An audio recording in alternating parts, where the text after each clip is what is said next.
Selamat siang, guys. Selamat siang, teman-teman yang sudah bergabung di live Instagram dan nanti bagi teman-teman yang nonton di channel kami. Depa, apa itu Depa? Dewa punya cerita AC. Oke, terima kasih buat teman-teman yang join sesuai dengan ngobrol kami di episode 8 kemarin terkait dengan lepas dari humanitik bagi anak-anak yang studi teologi, teman-teman yang studi PAK maupun studi gereja juga mempelajari humanitik. Nah, kita kan sharing cerita lah gitu ya Mas Eka, bagaimana dalam menerapkan nilai di dalam pelayanan. Kita akan kedatangan booster kita. Tamunya siapa nih? Pasti udah pada tahu lah. Udah pada tahu kalau baca kalau lihat story itu pasti tahu lah. Kita akan sambut. Ya, ini dia. Lambaikan tangannya. Lambaikan tangannya, orangnya nggak ada.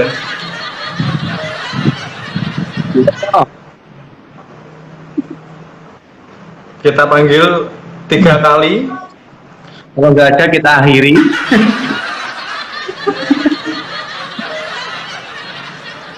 Ini adalah anak laki-laki yang merantau pergi ke Jawa Timur.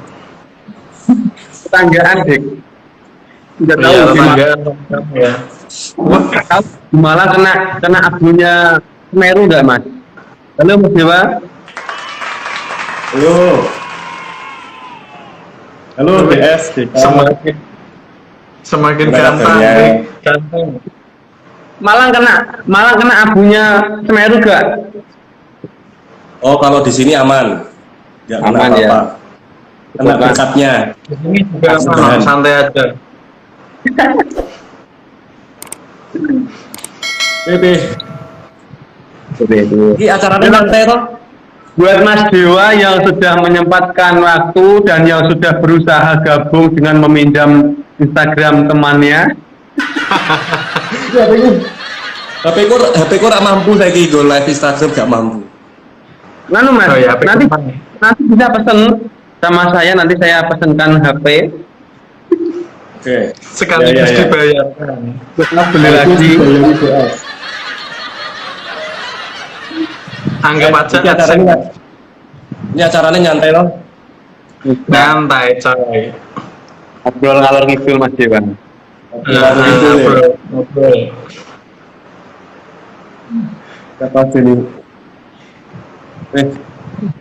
Ketemu satu. Apa ki? Letengku kan. Oh, Adrian Putut. Halo Putut.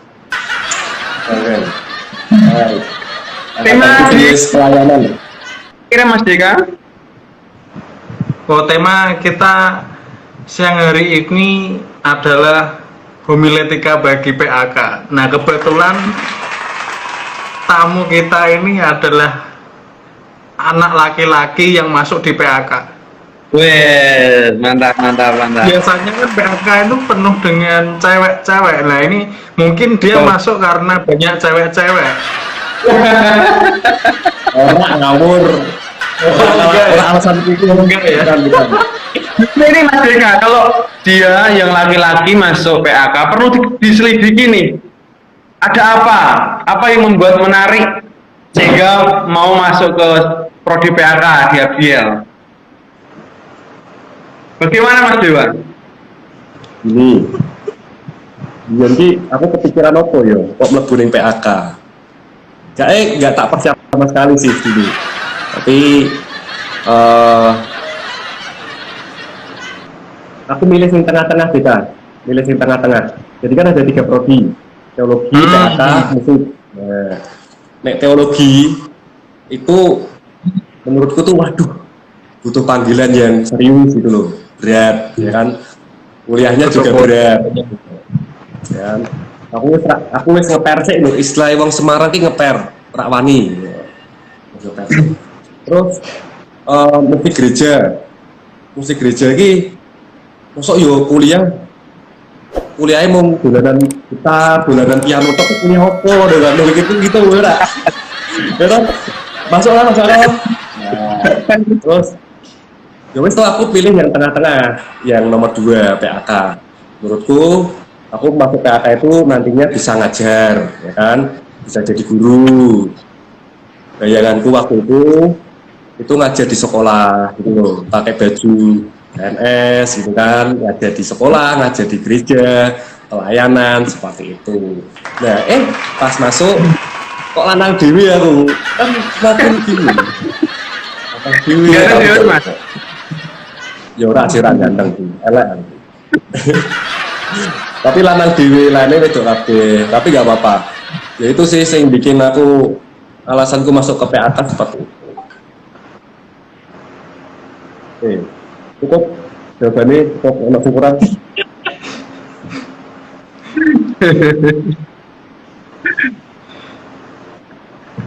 Sebelum masuk ke pembahasan, tapi seru dik.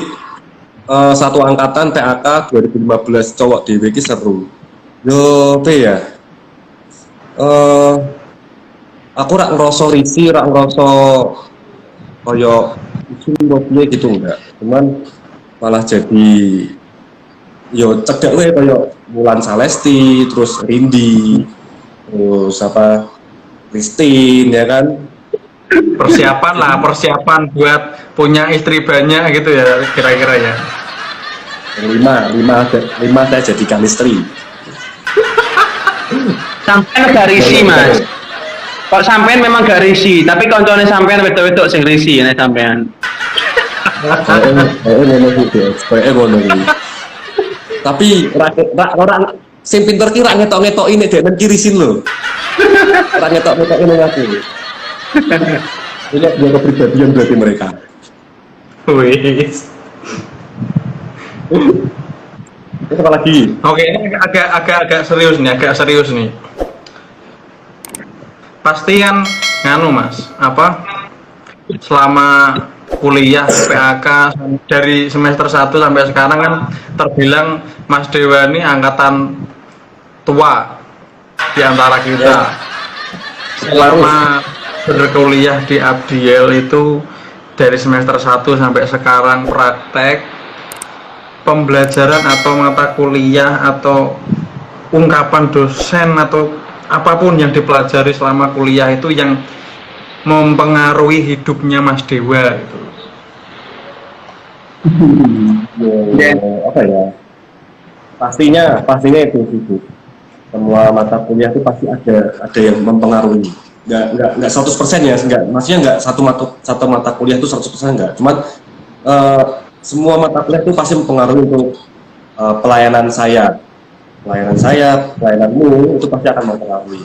Kalau saya di dalam PAK itu ketika saya mengajar pasti mata kuliah yang bersinggungan tentang kurikulum, ya kan, terus tentang apa namanya RPP, perangkat pembelajaran, nah itu yang sangat dibutuhkan.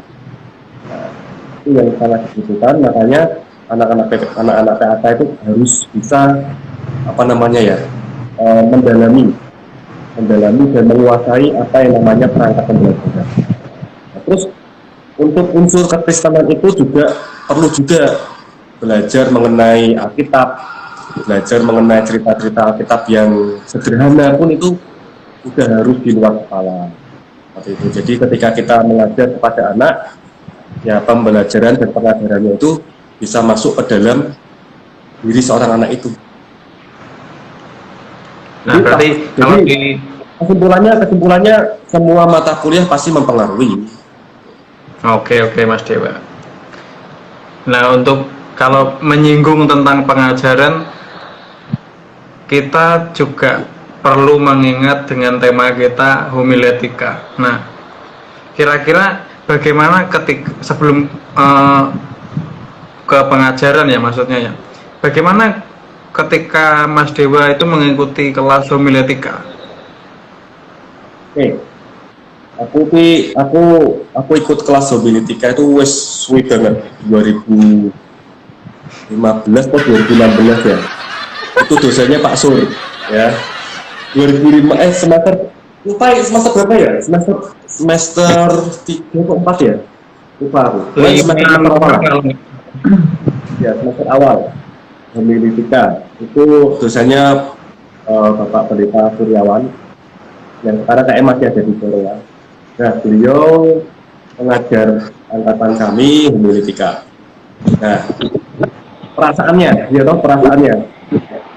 ikut kelas itu, ya menarik, terus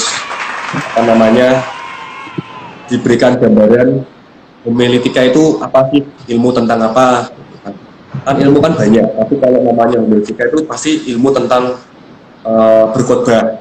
Nah, dan ketika mengikuti mata kuliah itu disampaikan, saya ingat kelasnya homiletika pada waktu itu pernah juga di perpus sekarang di lantai 3 itu. Dulu waktu itu kuliahnya di sana. Nah, kami kuliah di sana, diajari, dikasih tahu, diberikan materi tentang jenis-jenis khotbah, ekspositori, topikal, terus tematik, tidak salah itu ya. Nah, terus di akhir perkuliahan itu ada tugas akhirnya yaitu khotbah di chapel. Nah, khotbah di ibadah chapel.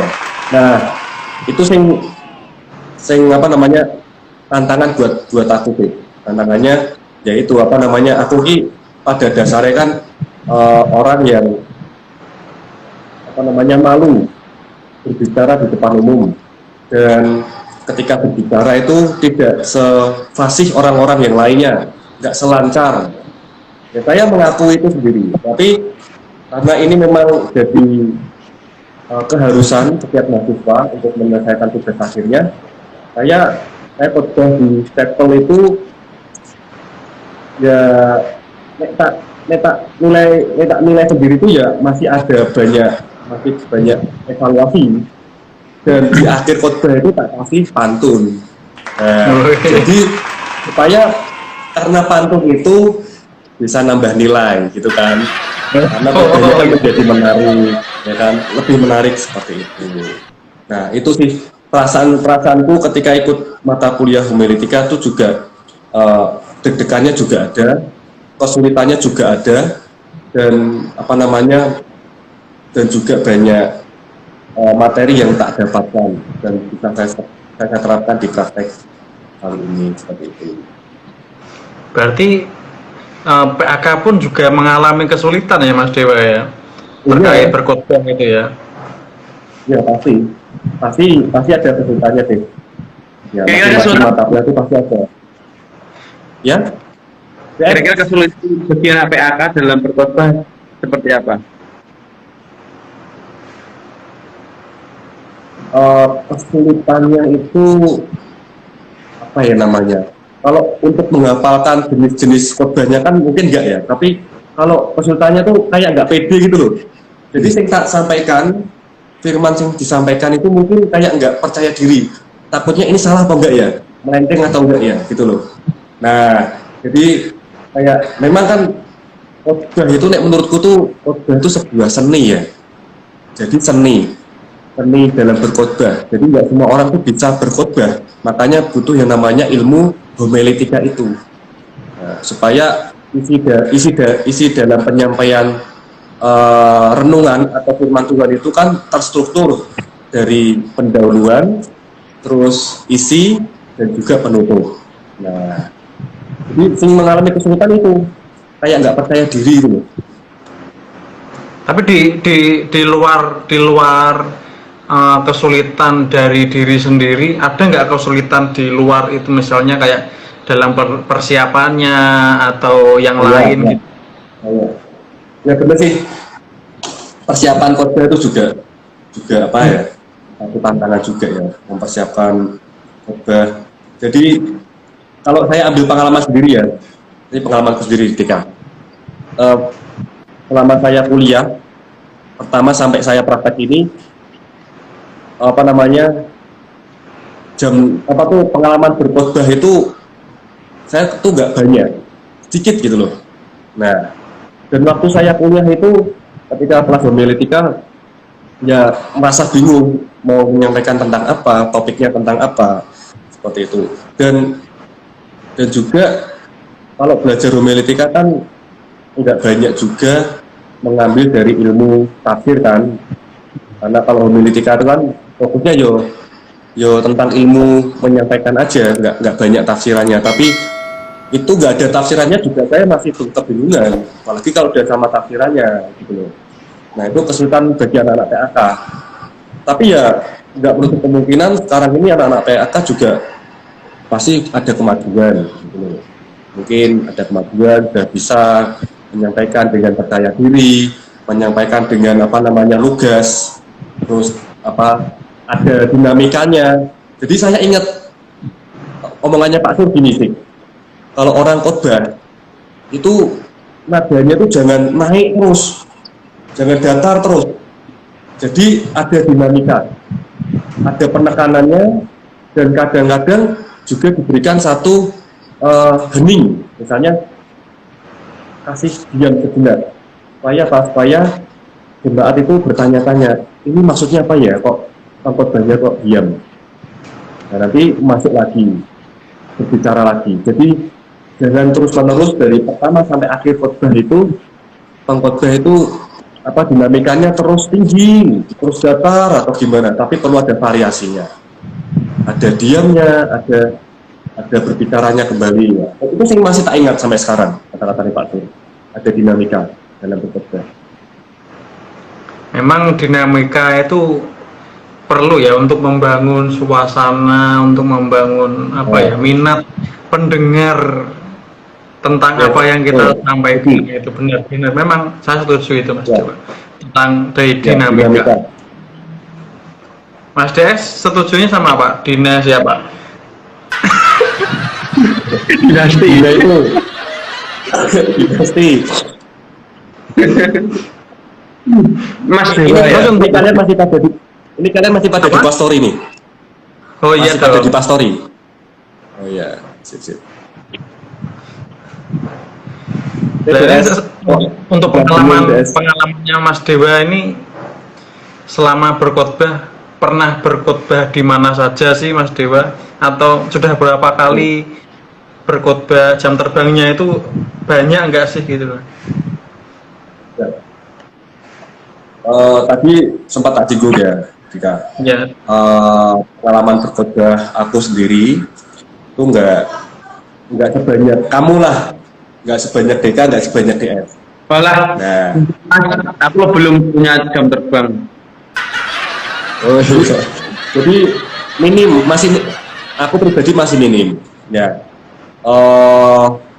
Masih minim. Pernah juga ibadah menyampaikan renungan itu di doa pagi pernah di gereja. Terus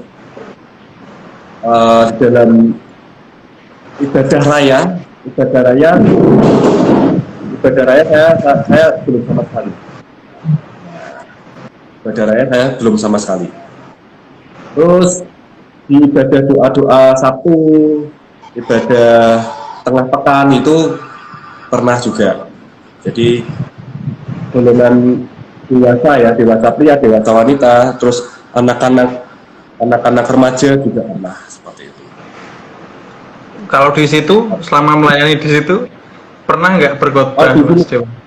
Kalau di sini saya 3 kali khotbah di ibadah Sabtu.